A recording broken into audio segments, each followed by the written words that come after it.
ओम ब्रम ब्रम। आओ कष्ट बताओ बालक। बाबा क्या परेशानी है? गाना उना सुनते हैं बाबा। हाँ सुनता हूँ, उसमें के सारी कन्याओं के बारे में जानता हूँ। बताओ कष्ट क्या है?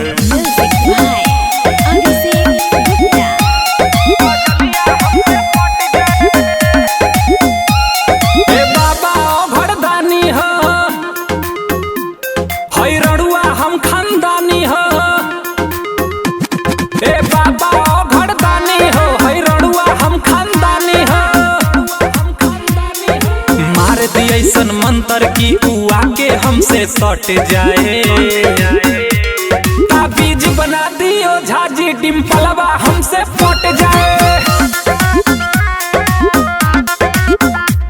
ताबीज बना दियो झाजी कजलिया हमसे पट जाए।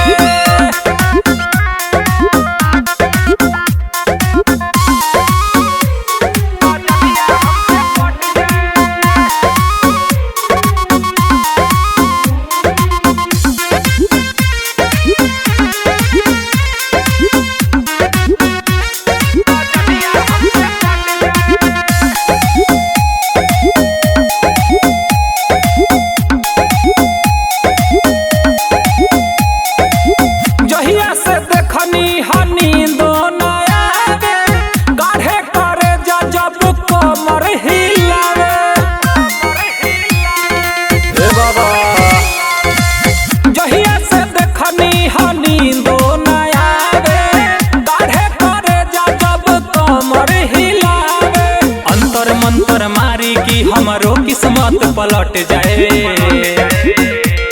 ताबीज बना दियो झाजी माही मनीषा पट जाए।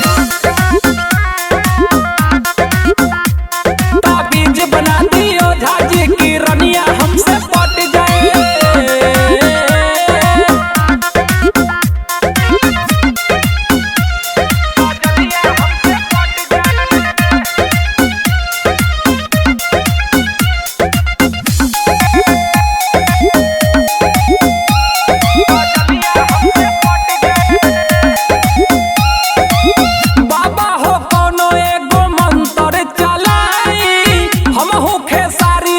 सुंदर हो जाई बाबा हो कोनो एगो मंत्र चलाई। हमहू पवन जैसन सुंदर हो जाई। छोरी के राजेश ब्लैक के नाम रट जाए। ताबीज बना दियो झाजी मुस्कानमा हमसे पट जाए। ताबीज बना दियो झाजी सब डांसर हमसे पट जाए।